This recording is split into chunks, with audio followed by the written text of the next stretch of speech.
우선 우리가 북한을 어떻게 보느냐의 문제인데, 이건 뭐 여러분 잘 아시다시피 북한은 두 가지 상반되는 그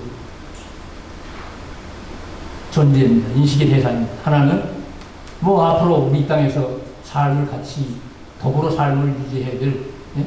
과거의 역사와 문화와 언어를 함께 했던 같이 가야 될 민족이라는 우리 민족 내부의 일부라는 그런 차원이 하나 있고, 또 하나는 국가 정체성과 이념과 체제가 완전히 다르고 서로 경쟁하는, 어떻게 보면 갈등과 극복의 대상이란 매우 이율배반적인 존재가 바로 북한이다.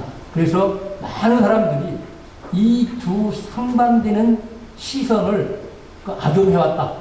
그러니까 동포의 차원에서 봐야 될 때 이 국가 대결하는 국가의 차원에서 북한을 본다든가, 국가의 차원에서 봐야 되는데 맹목적으로 그냥 포용해야 될 동포의 차원으로만 본다든가, 이게 때에 따라서 보수와 진보 정권이 바뀌는 과정에서 여러 가지 의미로 이게 좀 왜곡되는 이런 경우가 많습니다. 그런데 이 두 시선은 통일이 될 때까지 사실상 불가피하게 양립할 수밖에 없는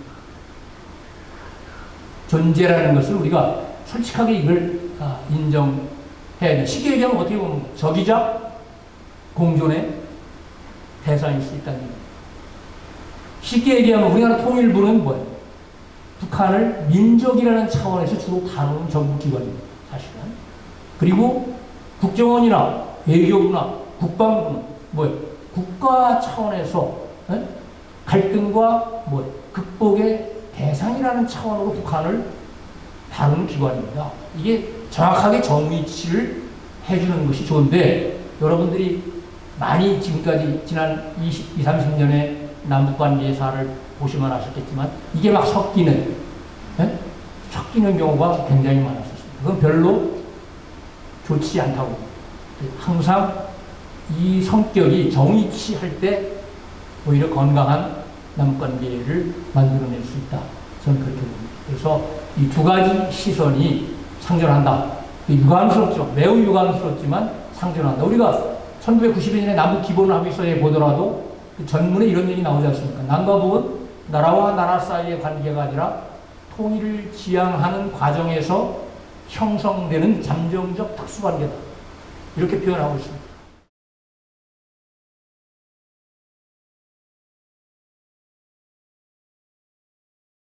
아주 애매모호한 관계입니까?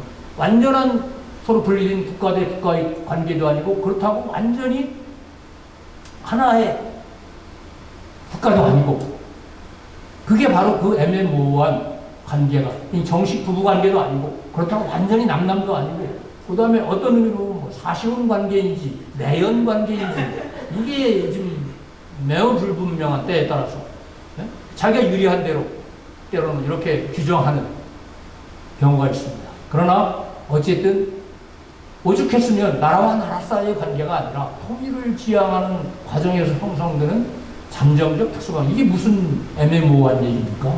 얼마나 애매모호한 얘기예요?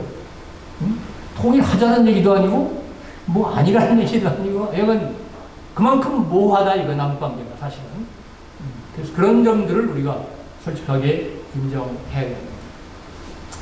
그래서 그런 차원에서 우리가 북한을 들여다보면, 우선 이 통일 문제가 진전이 되기 위해서는 북한의 변화라는 것이 전제되지 않으면 굉장히 동어반복의 연속이 될 수밖에 없습니다.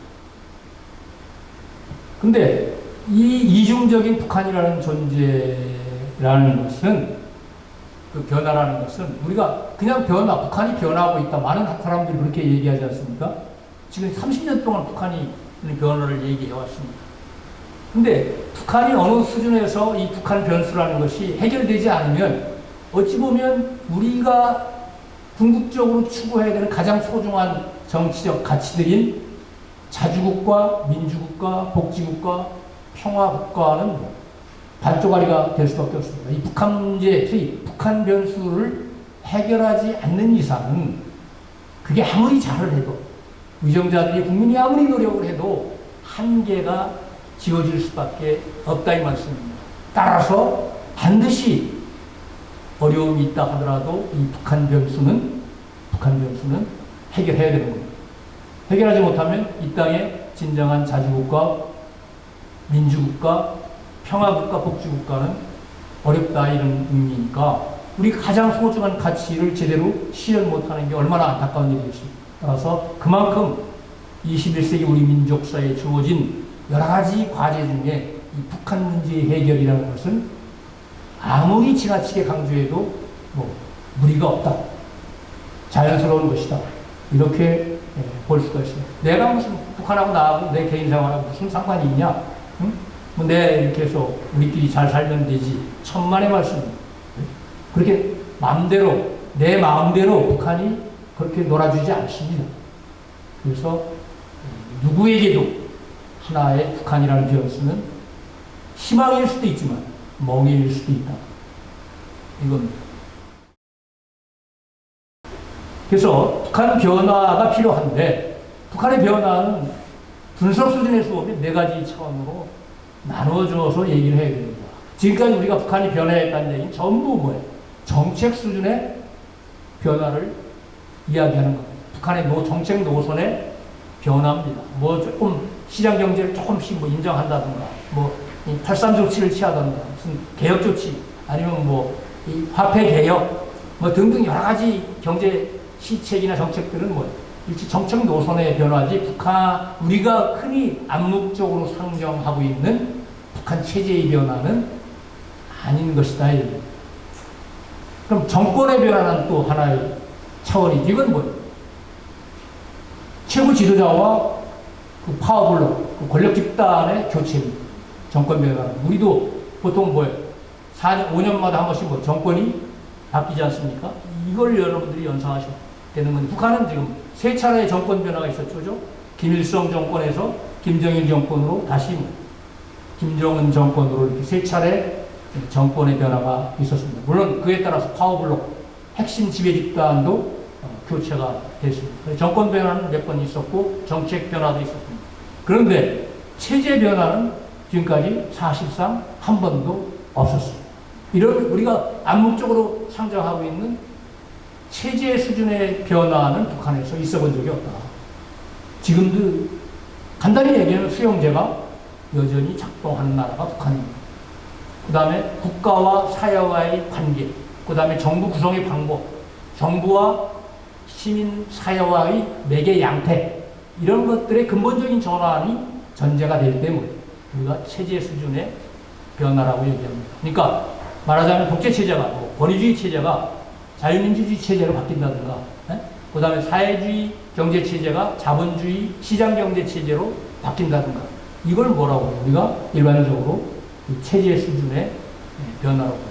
그러니까 우리가 북한하고 뭘 제대로 하기 위해서는 앞으로 북한이 상당한 수준의 이런 체제 수준의 변화가 전제될 때 희망이 있다고 볼 수 있습니다. 지금은 이런 의미로 본다면 굉장히 어렵다는 얘기입니다.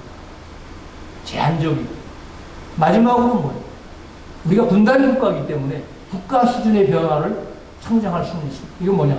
북한의 국가가 컬랩스되는 거예요. 소멸되는 거예요.